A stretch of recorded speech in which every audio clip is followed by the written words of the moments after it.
Man, oh man, Ross. Hey, This is bad. It's a bad game to watch. pretty bad. Survivors and Miller Lite Fall 2014.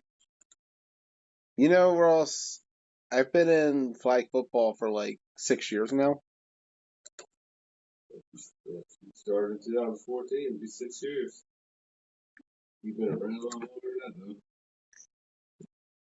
29 years to be exact. But to be honest, I've enjoyed my time. Even though the fall of 2014 was kind of a wild start to my career. So for me, now that we have 5 viewers, tonight's episode is a retrospective. We're going to be looking back at the fall of 2014. For those of you wondering, we're going to be interviewing people from that season who played in the Washington County Flag Football League for their thoughts and opinions on that time frame. For those of you who don't know, the fall of 2014 was my very first season. Ross, where were you in the fall of 2014? What was going on in your life that happened in the fall of 2014? Man, I don't know. You had a baby, you got married. Did roughly get married in November. November, the fall 4th. You know what? That was the same day as the Hagerstown tournament. Was it? Yeah. That's wild. You got married the same day as the 2014 Hagerstown City tournament. As for me, let me tell you where I was. It wasn't. Even thinking about it. Never even knew this league existed. Well, for me, Ross, it was the opposite. Growing up as a kid, my dad used to always take me to Marty Snook Park where I used to watch his team, the Hammers, take the field. They were an old school team based out of Boonesboro and Brunswick. And you know what kind of offense they ran, Ross? Take a guess. Wayne T. Wayne T, your favorite offense. Using guys from Boonesboro and Brunswick, the Hammers had a bit of a run in the Washington County League for about 3 to 4 years before it fizzled out ultimately as time went on. As I got older and Dad got older, Hammers ended up dissolving, and I kind of faded away from the Washington County Flag Football League. In fact, I never heard anything about the league after 2001, 02 when Dad stopped going. Right around the time I started becoming a teenager, I dropped off. There was no flag football, and to me, it was just a distant memory. So here's what happened. One night, I was busy exploring abandoned places. That was a kind of a habit I had as a kid. And I was revisiting it that summer. So I went to the Fredericktown Mall, decided to visit that building. Everyone knows this story by now. I went to the mall to explore it, stayed too late, stayed too long, got busted, and the result was I sat in a bar in Sharpsburg having a couple of drinks when all of a sudden I got a phone call from my cousin Daniel who asked me, Joey, would you like to coach my flag football team? And he said to me, or I said to him, after my fourth or fifth blue moon at night, tall one at that, I said, yeah, man, why not? I love football. And suddenly, the survivors were born. It was a good story, right? But anyways, right after that, I started with survivors. Yeah. In fact, I didn't realize what capacity I accepted my role in. I didn't realize that I was supposed to be mostly in charge. Right. Until the first practice we had up in West Virginia, which about 30 of us attended. I didn't know anybody, but we had a decent start. And we felt like we were good enough to win. We had a lot of young kids on our roster, Ross. In fact, we had 6 kids who were 17 years old or younger. Yeah. 6 high school seniors played on Survivors, including future Warrior star Skylar Scherer. Yep. And other Warrior players, such as Nick Knight, played for the Survivors as well. Nick Knight, speaking of which, was named our starting quarterback because Nick's dad, Trey, was our head coach. So we had young 17-year-old Nick Knight out there for the first time back in 2014, took on a team called Miller Lite. That was the first game of the season? That was our first game of the season. They gave us Miller Lite, who we were told was the defending league champions. And I'll tell you, the first time we saw those guys, all we saw were these big dudes who were just slow and fat and old. What chance did they have against us young survivors? Right, Well, they Tom? say we resemble that remark. Big and fat and old. Hey man, we had a bunch of young kids. You know, I was actually the fourth oldest on the roster at age 23. Wouldn't you say this was 6 years ago? So I would have been. I was in the Fall prime right there. 2014. 33 years old, baby. Physical In specimen. fact, Tom, we were actually just watching the Survivors Miller Lite game from the fall of 2014, and shoo, you guys sure did put a beat down on us in that game. Yeah, you guys had that first game was white T-shirts, didn't really even look like a team, and then the second time around you had your black jerseys looking a lot better. See, that's the thing. Like, we had those black jerseys that we got. The first time we got to the field, my uncle told us that, oh, yeah, we only had white shirts to wear because our jerseys hadn't came in yet, which we actually had them for the first two games. First against Miller Lite and then against Ruckus in the second. But that first game, Tom, we actually thought we had a chance against you guys. We really did. We just thought that you guys were older, you were a little bit slower, you were a little bit bigger than us. But, you know, it's flag football. We got to be fast. We have speed. We're going to outspeed you all is how we thought about it. And then you hit that Miller Lite buzzsaw, baby. Oh, that buzzsaw hit fast. I remember one of the plays. It was a punt return. You guys ran back, and Nick, our quarterback, was wiped out. He got hit so hard that he laid back up and looked at us on the sideline and said, "Why didn't you tell me he was coming?" I think that was Matt Ridenour, too. I remember I watched that today. You sent me those videos, and I was like, ooh, like when that happened, I was like, oh my gosh, he just waylaid on him. But yeah, I mean, that was before the Man, rules changed that you had to lead with your hands. But yeah, he smoked him pretty good. he wiped Nick out. And, you know, Nick was only a kid. Nick was only 17. Yeah. What did you think of the fact that we were bringing out like so many? You probably didn't know about it at the time, but we brought out so many younger guys. What did you think of the fact that we brought out so many younger players at the time period? Honestly, I didn't.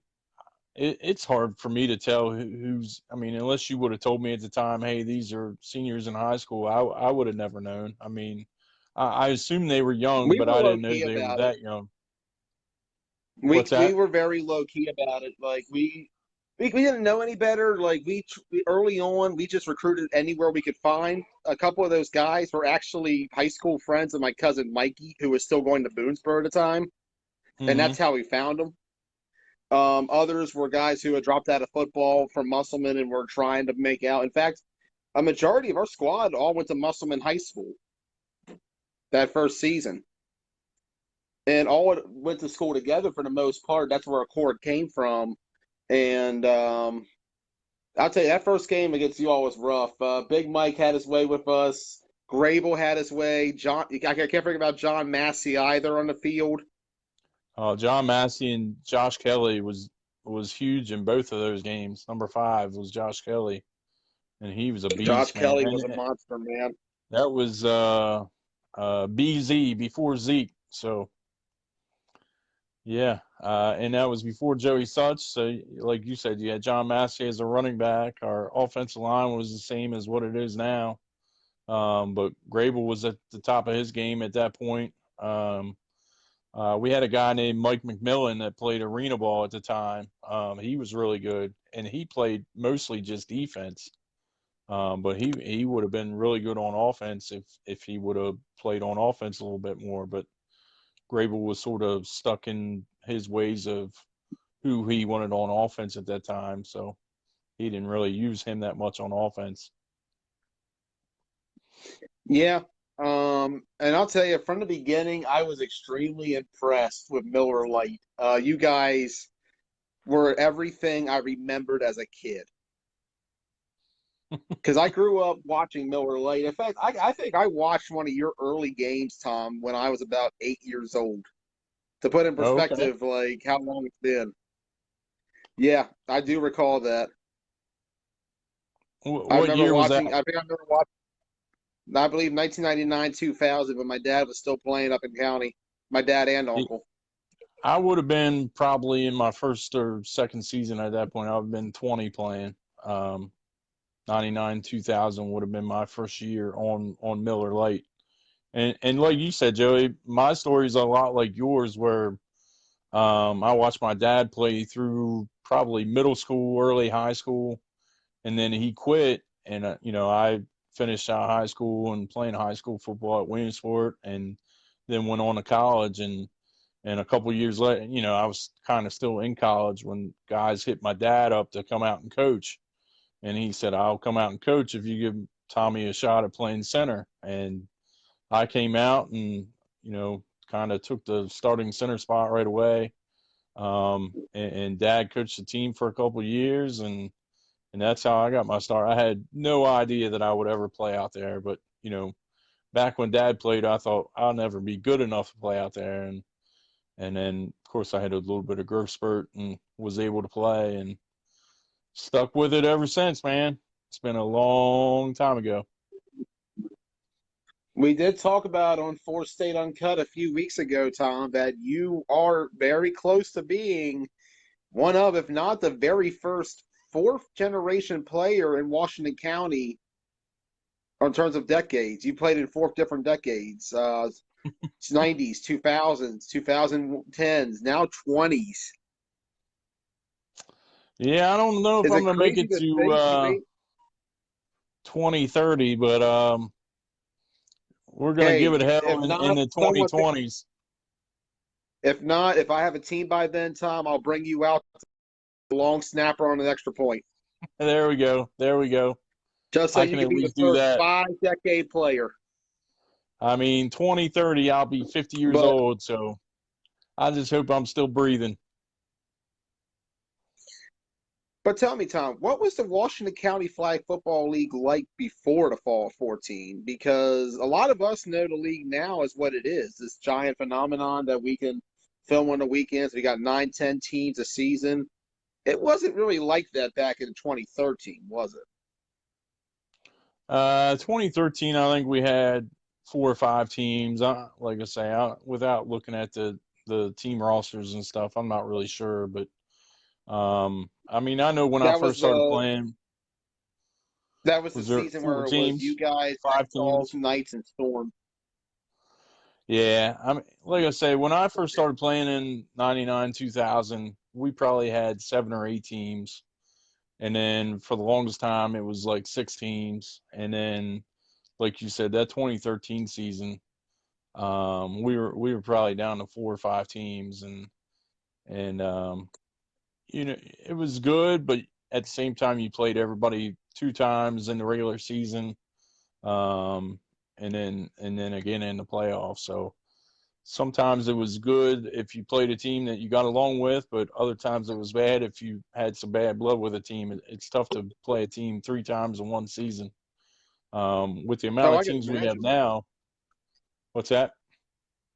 Oh, I can imagine. The tension definitely gets up there after a while because you see each other so often, and that amount of contact really gets to you, especially when you face the same exact guy every time. Absolutely, absolutely. Like I say, with our league now, as many teams, we're lucky to play everybody once. So very rarely, it's been a long time since we've had to play a team 2 times. I mean, without playoffs, it's been a long time that we've had to play a team 2 times in one year. So I'm going to ask you about a couple of regular season games and first impressions. First off, your first impression of Survivors. I mean, you guys were young. You're a little bit wet behind the ears. Didn't look like everybody knew their roles at that point. Um, but you had a lot of numbers. The enthusiasm was there. Um, like I say, it's always hard to find a quarterback that fits. I think you had RJ at one time, and you kind of rolled through Yeah. a couple of Daniel played a little bit of quarterback too, and you know that's one thing. Like if you look at across the line at our team, even when we were up big, we didn't change out. Everybody knew their role. We went on the field and you played that position, and there might be a little bit of switching around, but we just don't have a free for all where everybody goes back and plays quarterback just to have fun. Like we're out there to have fun too, but we're out there to get a job done and win football games. But no, I mean you could see the improvement just from the first game to the second time we played you guys. I didn't watch all the other games you guys played in between, but it's a big difference going from high school football to flag football. It's different. The rules are different. Plus, now you're playing against grown men, like you said. We're a bunch of old fat guys. If you would have lined us up before the game, you would have said we're going to beat these guys 40 something to nothing, and then we come out and us old fat guys still have a little bit left in the tank. So little Dude, you experience up guys, there too. experience counts, trust me. I want to ask you about a rare loss. Do you remember the game against X Dogs a week later? 28-27, X Dogs won. Very rare loss by you guys during the regular season. I think it's actually one of your last losses, too, for a while.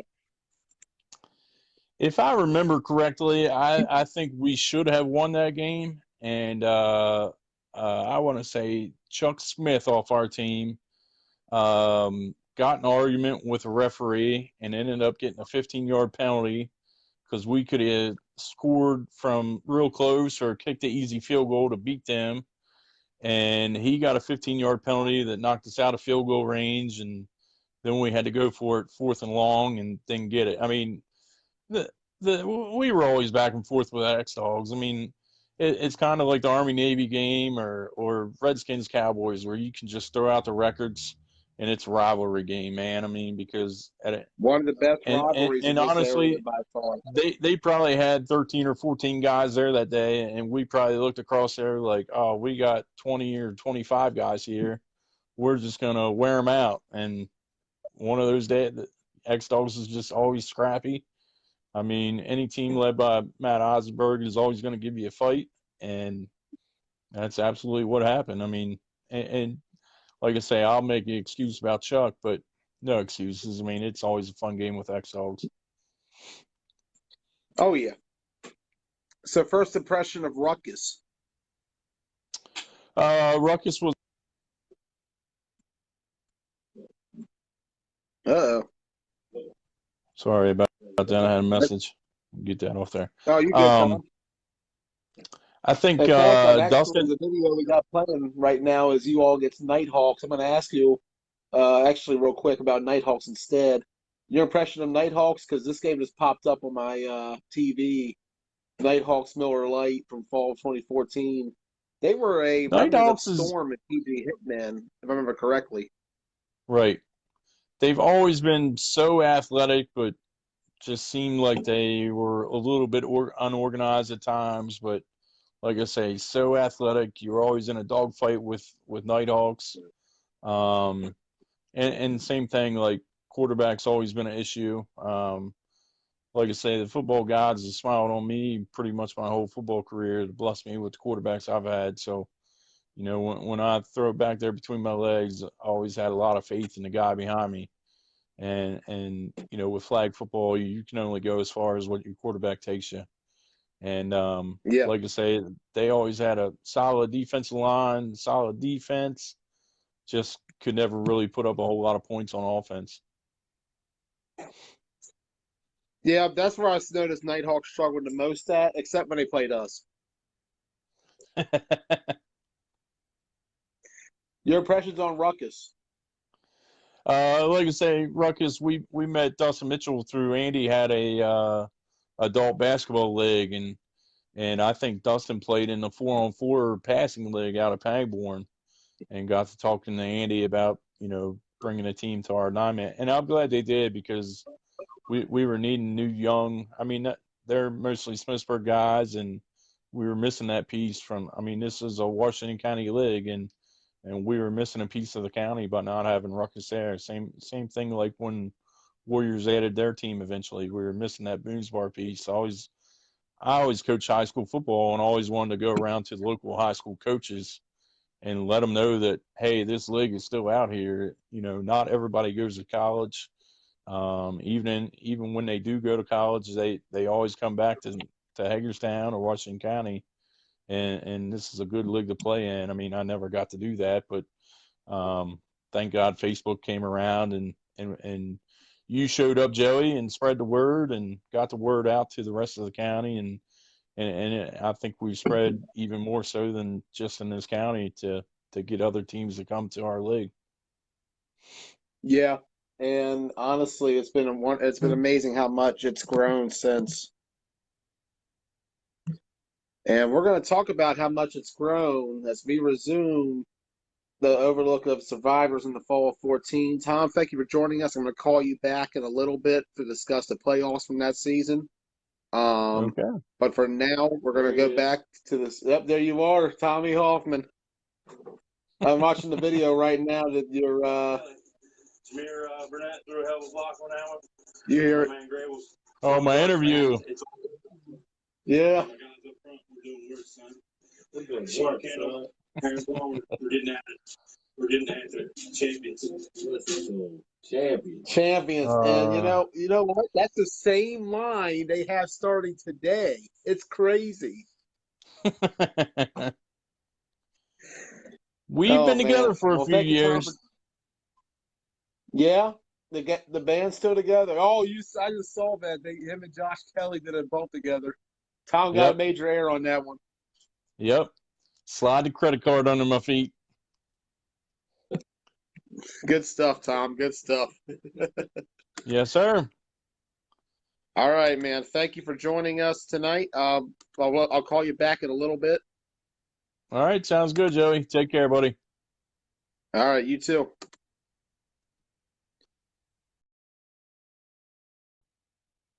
Tom Hoffman joining us as we go back and take a look more at the Survivors 2014 season. So after the 6th loss to Miller Lite, where we played Nick Knight, R.J. Hilliard, and Daniel Taylor all at quarterback. And can you guess which one scored? R.J. scored. R.J. scored the very first touchdown in Survivors history when he connected with Justin Russell in the end zone against Miller Lite. And for a moment, R.J. was going to be our starting quarterback for the next week as we took on Ruckus. Oh, Massey on this play. Massey was a beast. Sorry, I'm looking at the Miller Lite Nighthawks film. So this first game was the first and last game for Trey Knight as our head coach. Trey quit right afterwards. And unfortunately, Trey would pass away in May of 2015. Yeah, he died very shortly after the season. Unfortunately. So after Trey left, I kind of just said, all right, I'll be the head coach. So here we were. Our next game was Ruckus. We had a practice. We had a game plan all set. And the night before, I went to a party in your old neighborhood, Ross. I went to a party down there. And I got really, really, really, really screwed up. And that's the one cardinal sin you don't commit before a 10:30 kickoff is getting messed up to the point where you can't even hold yourself on the field. If you ever watched that film, I'm completely hungover. I actually had somebody else film it for me because I was too hungover to film or coach or do anything. Yeah, I was going through a rough time. I was binging on that at that point. It was a rough patch for me. But we went out and played Ruckus. And the first time I saw Ruckus, all I saw were these skinny white dudes who didn't look like they had much going for them. I felt like, okay, we got the athletes, we got the power, we got a lot of big guys, we could beat these guys. They're easy. So my uncle actually shows up, sees me hungover, kicks me to the side and says, I'll take over. So he plays quarterback, and my uncle calls every single play for himself. He finished with a stat line of 2 of 12 passing for 17 yards and 2 interceptions. And he had 6, yeah, and he had about 5 carries for 32 yards. So he managed about all 49 of our yards. One of my favorite plays in that game was he shoved one of our blockers to the ground who was blocking up the field for him while he was running the ball. It took out the defender, but it was still pretty funny to watch. Unfortunately, we lost 21-0. And the Survivors' losing ways continued. Especially the next week when we took on the Red Knights. So at the time,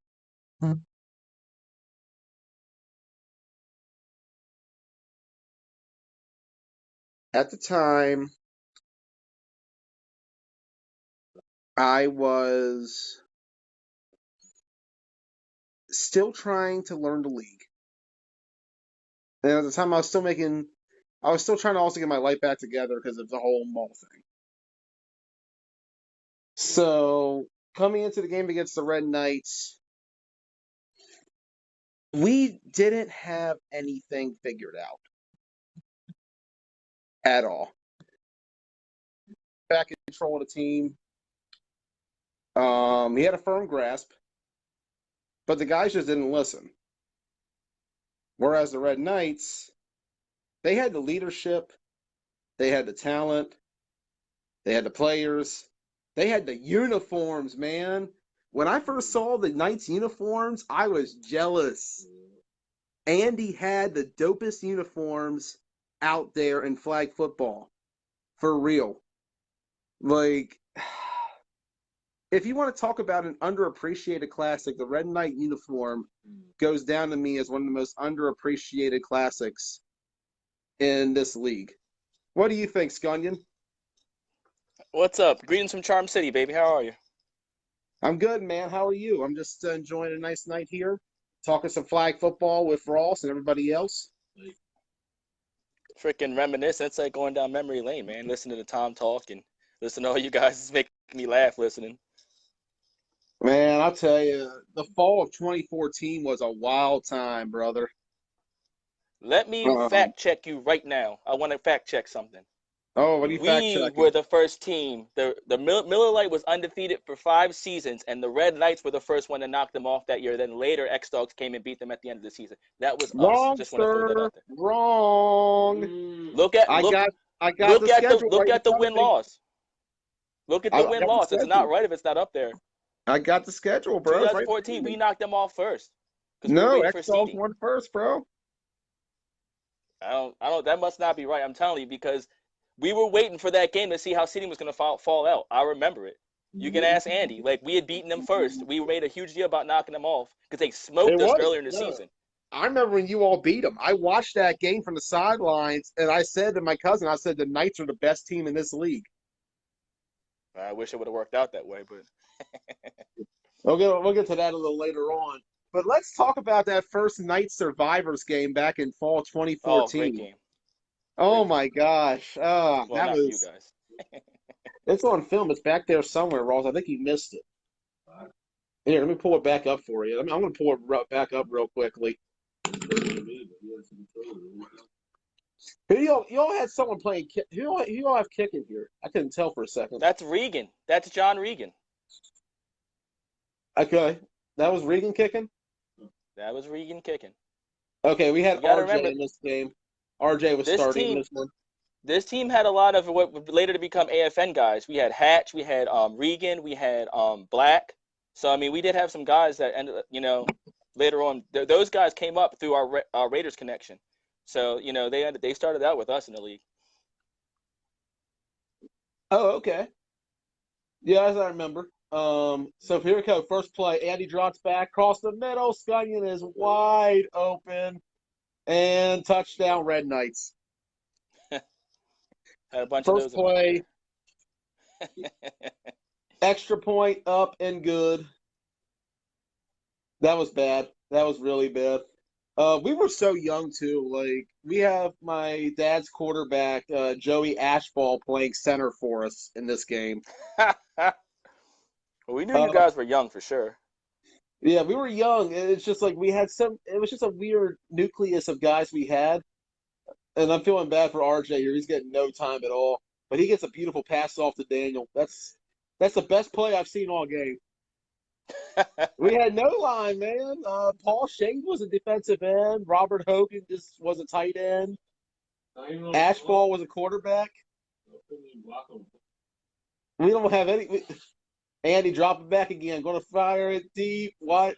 Scunion again. Wide open. Touchdown. Hey, Red Knight. funny story about that play, right? All right. This is what I was talking about earlier.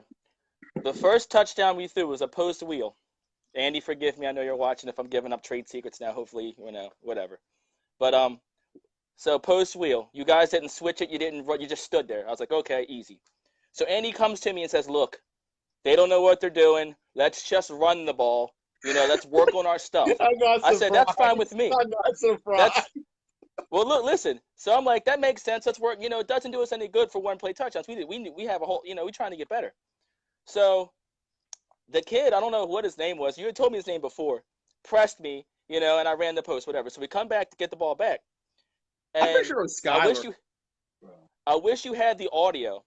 We line up, and Andy looks at me, and he sees that kid pressing me again. And he looks, and he has a run called, and he looks, and he starts to call audible, and he goes, no, I'm going to run the play. You could see it in his face. So he's ready to call the play. He looks again. The kid's still pressed. And, for anybody that's played with the Knights, there's been a lot of them. Cardinal is all verts.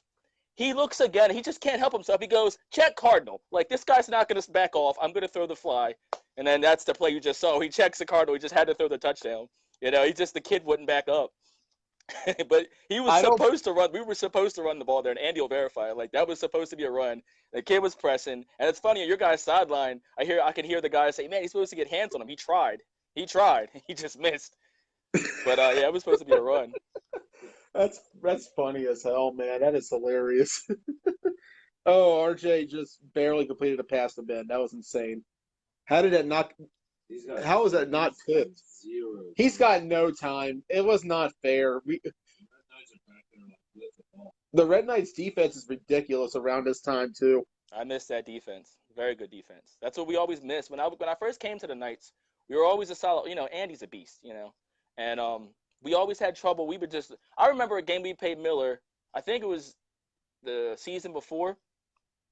My stat line was 4 catches for 250 yards and 4 touchdowns. We lost by a point because we couldn't stop anybody. Like, we would give up touchdown. So when we got these guys, some of my Raider guys who were traditionally, people that knew us from Baltimore, we were always the opposite, very defensive oriented, control the clock, get 1 score, 2 scores. That's how we would win. So when I got some of those guys to come up and say, hey, look, man, we got a good offense, man. We just need some defense. And you see the result. We had a really good run, and it's evidence there, some of that in the video. Yeah, you guys in the fall of 14, I felt like, I'm going to be honest, that was the best Red Knights team I saw in county. Oh, there's no need to even. Yeah, I would agree 100%. And the worst part was we had to play you guys 3 times that season. Yeah, we played you guys 3 times and X-Dogs 3 times. Yeah, the Red Knights in that 2014 fall season. Let me look back over the schedule real quick, Scott. I'm going to get your thoughts real quick on that season on a few things. First and foremost, memories of first playing Nighthawks, and you guys lost 17-0. Yes, Nighthawks. Let me tell you something about the Nighthawks, and Tom hit it right on the head. That team is physical. It's a freaking semi-pro based team, so they're physical. They understand football. They play a lot of man press, bring a lot of hard rush, and that team would have been so much better. They just never could figure out offense. For a while, they were coached. When they were Storm, they had a coach. They had a little bit of offense, but it was still kind of semi-pro stuff. And those of us that play flag know a lot of that semi-pro stuff doesn't translate. And so they had Earl at quarterback for a while, and they just couldn't find an offensive identity. And they remind me of his program now. Program great. I mean, their program's defense is just stout. They just And come it's at you, funny but because they program can't evolved figure out from offense. Nighthawks. Yeah, They and so I evolved mean, from it's very Nighthawks much too. that team. That's the irony. That game, that 17-0 game, I remember us showing up 9 or 10, 11 deep. We had 3 games we had our Baltimore guys that sometimes they just didn't want to travel. The Miller Lite first game, which Miller Lite would have beat us anyway. I'm not taking it, but they blew our doors off. I was at safety. We were playing. Our game plan was to play man to man. I'm at safety playing man. Like it just wasn't working too well. So we got blown out that game. And then that game was another one where hardly anybody showed up. We were undermanned, and they took it to us. Their defense just locked us down. They did a great job. Yeah. Oh God, Lynn Loman just destroyed our defense. I I remember that play too. So I actually, That's not a I, bad play. I remember too. I remember watching that play and just being like, man, this guy must be like the Wes Welker of the WCFFL. I think that was his only catches all year. That team, keep in mind, you had me, you had Brandon, we call him Junior, and we had Jay. So we had a pretty stout receiving core, so Lynn would have probably been the 4th receiver there, Movie switch. Oh, we got Daniel in now. We're running read option passes.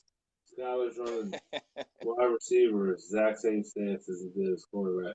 Yeah, Scholar has the same stance at DB as he does as a wide receiver. It's kind of funny. Poor Scholar was only good. 17, man. We can't rag on him too hard. Nah, I'm about to say, hey, look, he's out there. He's prime. He's fair game. If you're out there, if you line up, you lace him up, you're fair game. Yeah. That's what I told you guys.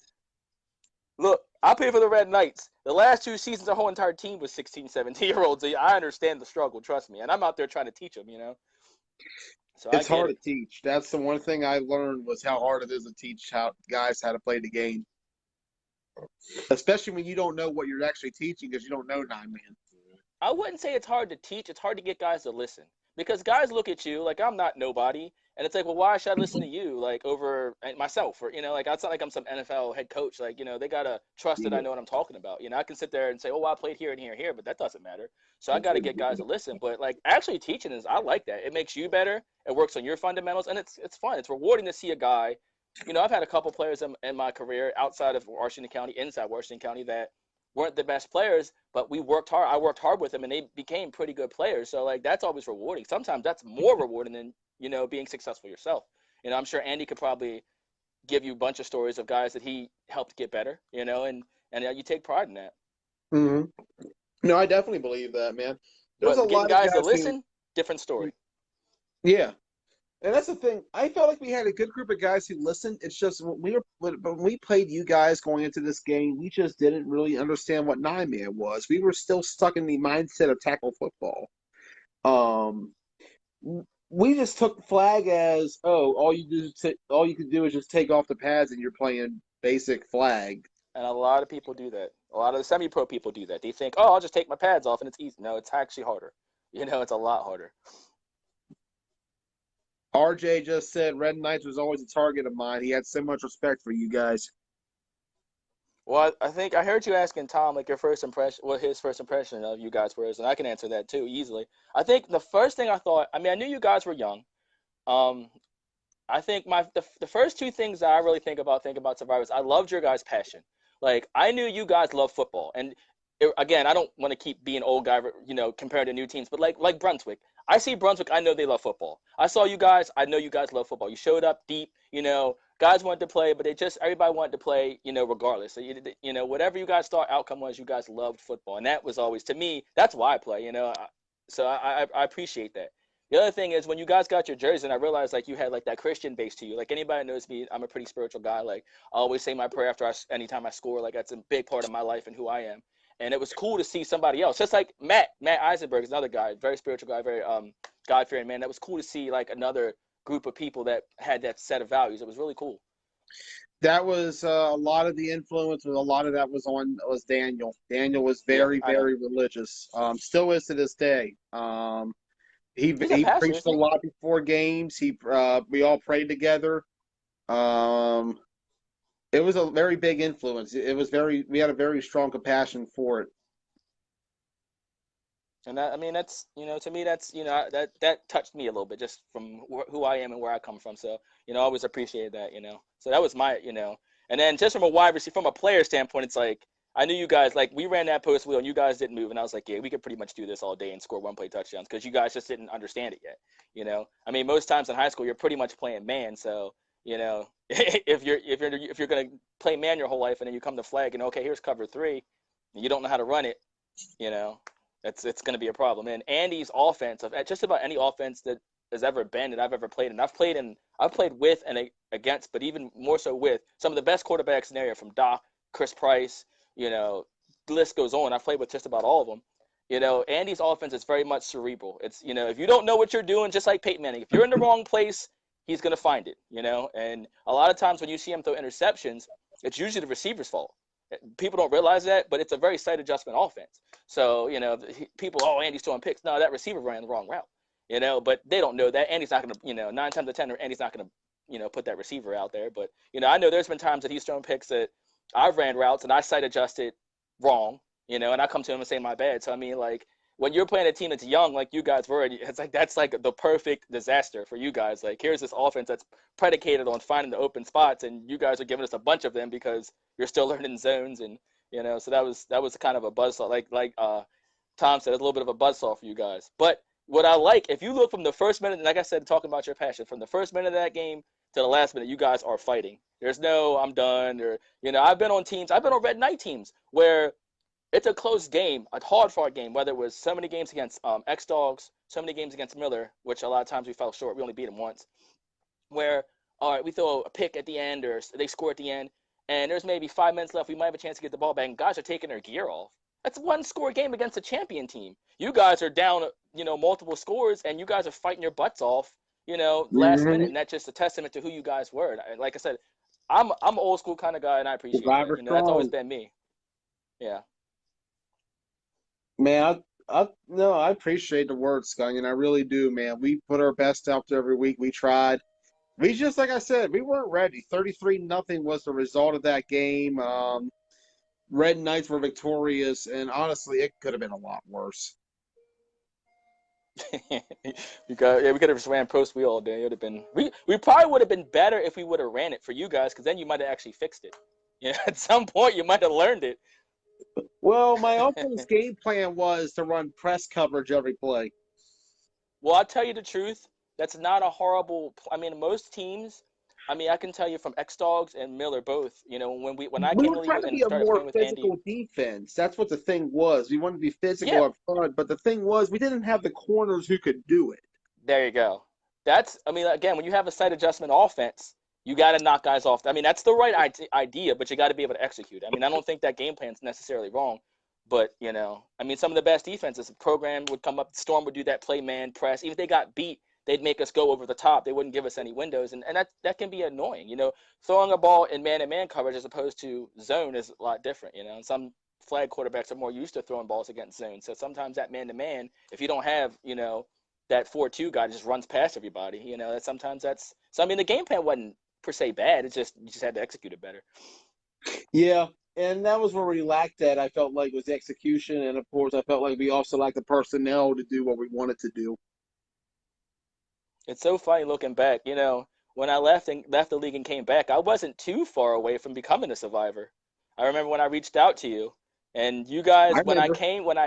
when I talked to Scotty, because I was reason I was coming back because I wanted to get kind of one last ride with one of my good friends, another good quarterback in Scotty, and I had told him I already kind of knew the landscape, but I had been out of the league for 2 seasons, so I didn't know. I knew you knew better than I had, and my first thought was, man, I really like those survivor guys, and I did. I like taking a team. I don't want to be a front runner. That's never been me. When I did come back, we went to Ruckus, but you guys were pretty much I mean, I knew program was kind of looking, but I actually preferred you guys, but you guys kind of were set at quarterback. You guys didn't want to bring in a quarterback, so I wanted to come in with a quarterback. So I ended up being Ruckus, but I liked you guys like that. I wanted to come and bring you guys. That could have been, you guys could have been Ruckus. We could have brought you guys to an A championship, because I guarantee we would have, because you guys would have seen what was going on. You would have listened, and we would have tore it up. There's no doubt in my mind. To be fair, though, I mean, I think Scotty Scott on Survivors would have been a very interesting scenario, and I will often say that little, and this is me looking ahead to 2016, but that time when Dustin and Scotty got together for the Raiders was probably the best thing that happened for Ruckus and the Raiders at the Oh same yeah, time. oh yeah. But I mean, keep in mind, we'd have brought in, Desi, our center. We'd have brought in Javon. Like we'd have brought in some of our guys. It'd have been a nice mix for sure. It'd have been stout. All the Raiders guys, any Raiders guys you guys wanted would have been there because they roll with Scotty. Just like at that time I rolled with Scotty. So I think that. But in my heart, I really was hoping you guys are like, oh yeah, we'll take the quarterback and you because that's where I wanted to go. I didn't. Ruckus was always a pain in my butt. Like, but I knew that stylistically they were a good fit because they always had a tough defense. They always gave they. I remember one year they played us and they literally didn't rush anybody. They played cover 9. Like I went to Andy like I'm not. My math's a little bad, but I'm pretty sure that was cover 9. Like run the ball. Like they're like no, we're not letting you throw. Like so. I mean they were always pretty like they'd come up with unconventional ways to play defense. I'm like well we could bring them some offense. So that's why I ended up later on going with them and it worked out. Speaking of Ruckus, what was your first impression of the Orangemen when you first saw them? Defense, quarterback nightmare. They never had a quarterback. Their offense was horrible, but they were smart. They knew where we wanted to throw the football. They took those windows away. That's one of the teams where we'd have to come in and me and Andy would see what they were doing and say, all right, we got to adjust and run something slightly different. We would, I remember we were trying to hit a post out. I remember we played them and it took us to overtime. We were down 2 scores late. I think it was that spring, the fall of 2014 spring maybe. And we were down 2 scores late because we just had a horrible game. And they're playing this cover 4, and we just can't get anywhere. We can't get our post. We can't get nothing we want. And I'm like, Andy comes to me and goes, look, let's get that slide on a hook route. Slide, and so instead of running post outs, we ran post hook. And it actually ended up scoring 2 touchdowns late. We ended up losing the game. Tough game. But, like, they just always smart defense. Like, they just, not necessarily the most physical or the most scary, but just they were tough to get in the end zone against. Like, they were just defense, And I love those guys. Like, Yeah. I know they all hated Andy, but, I love those guys. They're good guys, even before I got over there. In fact, Defense. that first season, Ruckus played the Red Knights pretty close in the second game. 18-6 was the final after Defense, I'm Ruckus telling you. lost their debut by 28 to the Red Knights. Defense. They played any quarterback that was solid could have came in and really transformed that franchise. It just so happened to be years later it was Scotty.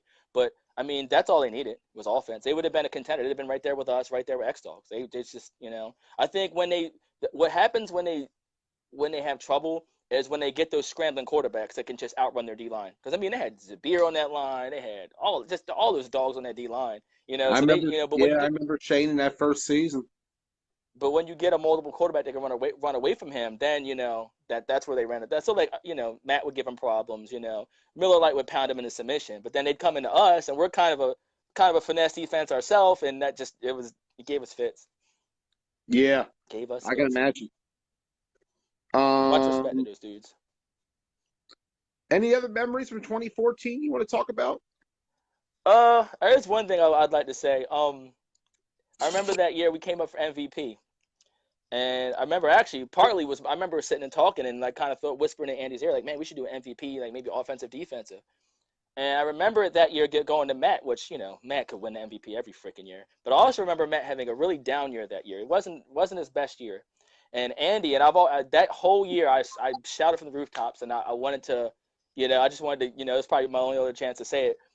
Andy, I had the numbers written down somewhere, and if I went through my scrapbook, I could probably find it. But just looking at the schedule, we averaged 20 points a game, and 2 of those games we got shut out because of guys not showing. Okay, Andy threw something, and this is approximate, it's not exact, but something like 36 touchdowns and like 6 picks, and didn't win MVP. Excuse me. He beat Matt 2 out of 3 times. Once in the playoffs, 2 go to the championship. Had the championship game won if it wasn't for our defense. Okay, with the last second drive with less than 2 minutes, threw a touchdown to me, had the game won. Okay, and then our defense let us down. So I feel like there was a little bit of politics. Andy gets that. People Andy MVP, but he was. I don't care what anybody say. I love Matt.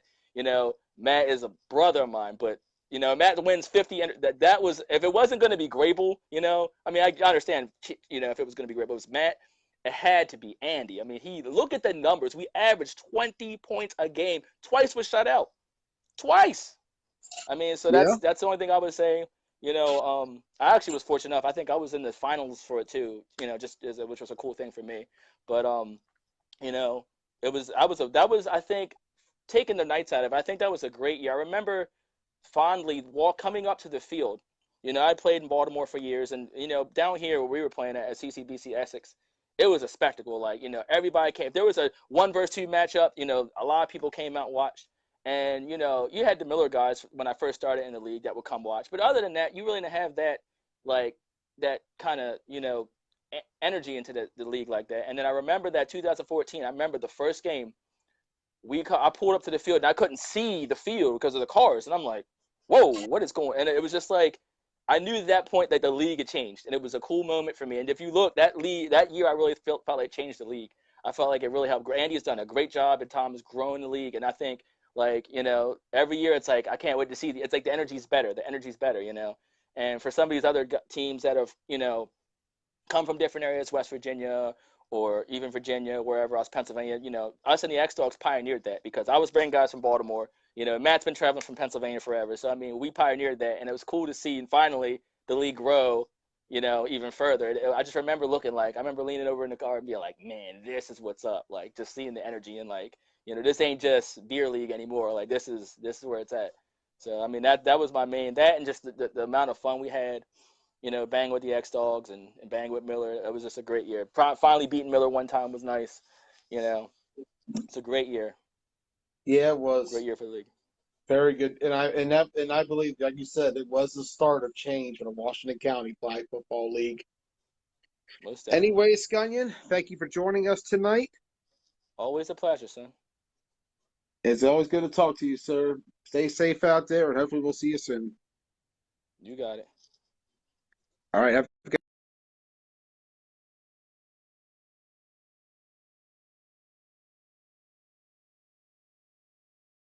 Mikey Scunyon joining us as we resume our discussion on the fall 2014 season with the next game where the X Dogs and we played not one. And let me tell you, first time I saw the X Dogs, George Nunn was the quarterback.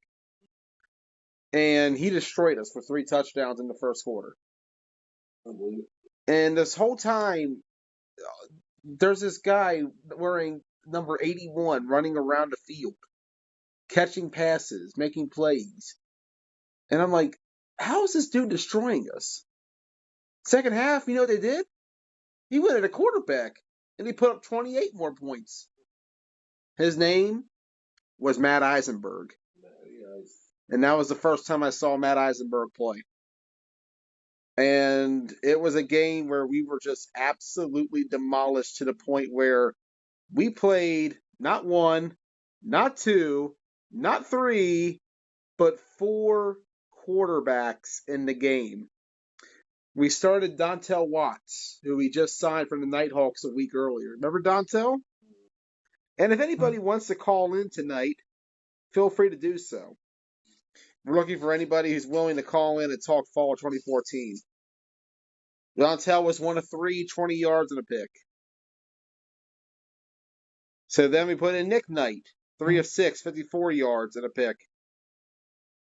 But he had a 70-yard touchdown run.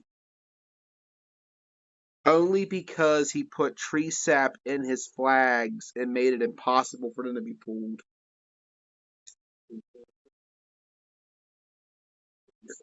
It's true. It's true. It's true.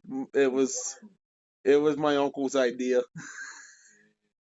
He said it was an old school method he remembered from back in his playing days. Tree sapping the flags. And it worked. We were such an outlaw renegade team. Like, we shouldn't have been playing. We were a bunch of jerks in retrospect when you think about it. A bunch of dirty, rotten cheaters. But we had heart and passion, and we had Christians. We were Christians. Good Christian men. All right. RJ went in. He went 1 of 3, 15 yards and a pick. But it was the X-Dogs. At this point of the game, we were being murdered. And we also had a second Daniel Taylor on our team. That's right, Ross. We didn't have just one Daniel. We had 2 Daniels. No, this guy was taller and darker. but he went to the same high school. So it was kind of weird how we just knew him. This guy came in. He went 0 for 1 passing and a pick, which was a pick 6. And that was the last time he played quarterback. Final score, X-Dogs 49, Survivor 6. Next game, we took on Ruckus in a rematch. And... Oh, it's okay, Ross. We took on Ruckus in a rematch. Didn't go very well. This time we lost 39-8. Oh, not just that. We had a doubleheader too, Ross. Ruckus and Nighthawks. Second game, 35-0. 4 combined, 74-8. Oof. Tough day. Tough day. After that, we took on Miller Lite. This time we took it to a 44-0 loss for our second straight shutout defeat. Yeah, it was bad. It was brutal. Miller Lite was just better. But Tom did say we looked like we got better in between games, so I'll take that as a victory. Following that, we got to the Knights in a game where we fell behind 24-0, and then a miracle happened. We scored a pick 6. It was our first score in 3 games, en route to a 24-6 loss. After that, the season was just going downhill. We couldn't do anything.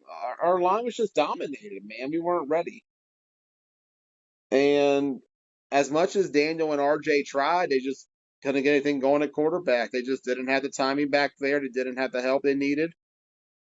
And so we played our best game, arguably, against Nighthawks on a game where we trailed 9-0 early on and then fell behind, couldn't score again, and lost 16-0. And then a week later, we dressed only 10 as the X-Dogs blew us out 33-0. So we get Ross to the playoffs. The stage was set. The number 1 seed was to be, can you guess who? Yes, sir. Miller Lite. The number 2 seed was the X-Dogs. 3 were the Knights. 4 was the Nighthawks. 5 was Ruckus, and 6 was us. So we got to the playoff game, and here we are. We come with 40 guys, because by this point of the season, we had so many dudes who were just on the team. Survivors, let me tell you, we had an open policy to anybody who wanted to play could play for us. We actually even had a practice team at Shepherd. Did you know that? We had a practice squad. And guess what? They beat us in the game once. The practice squad beat us by 2 touchdowns. So we come to the Knights game. We got about 40 guys. And they absolutely annihilate us. First play of the game was a 55-yard reception. Daniel Taylor to Juan Garcia. And then after that, the Knights ran roughshod. It was one-sided. It was ugly. The Knights won. The final score was a very bitter and a very bad loss of 32-0. The Survivor season was over. Thankfully, I was found not guilty of breaking into an abandoned building. I got my job back. And the first thing I thought to myself was, all right, this is the last time I ever do this flag football shit ever again. I was done. Done after that first season. Or so we thought. Meanwhile, the rest of the way, the 2014 season also featured some highlights. The Knights defeated Miller Lite 31-20, and a rare victory in the Knights in that series. We also had the last tie in Washington County history, 26-26, Ruckus and Nighthawks. We also had an overtime classic between Ruckus and Nighthawks. Not overtime, sorry.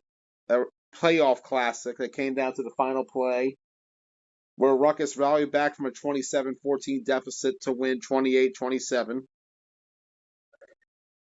And then in the semis, Miller Lite beat Ruckus 28-0. And the Knights beat the X-Dogs 25-13. And in the championship game, it came down to Miller Lite and the Red Knights.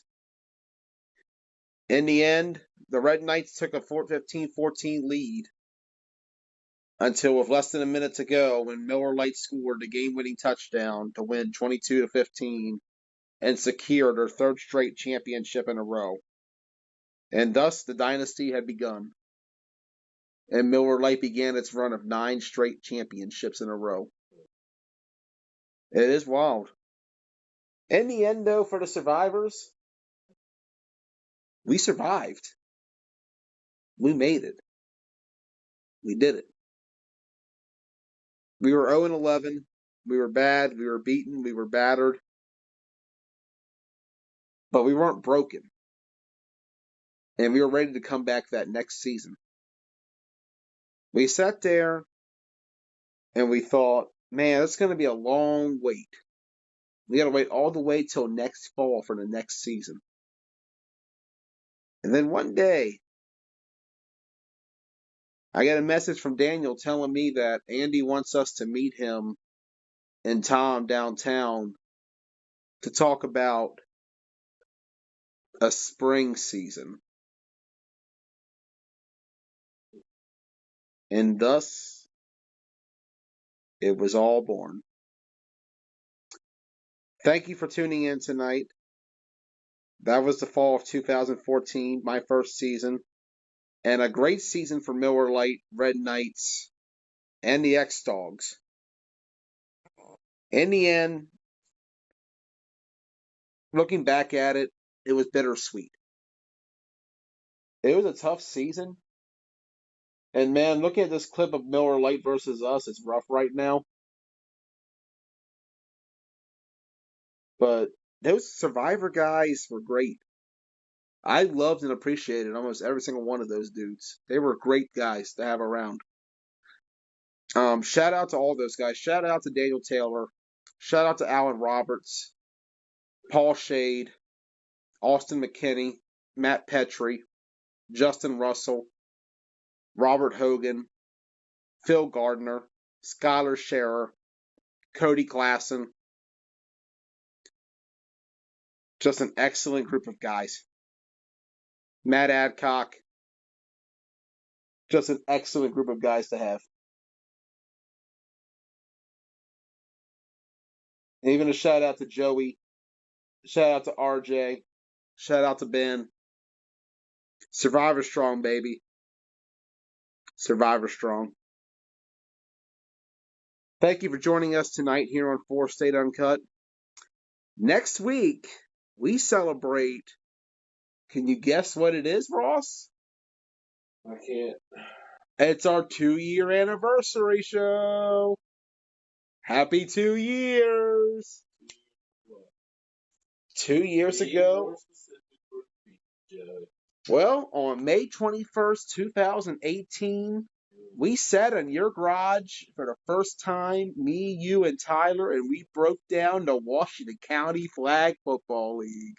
It was 2 years. 2 years, Ross. 3 if you count the times we were in Hagerstown. What a ride. What a ride. Got a lot of people around here for these shows, man. Think about that. Yeah, I mean, you gotta compile a whole list of everybody. that's been on our show. I think it's time we have a party next week. Grab a drink, grab a smoke. Join us next Thursday night for a very special edition of Blunt Talk featuring Joey Blaze Uncut. Till then, have a good night, everybody.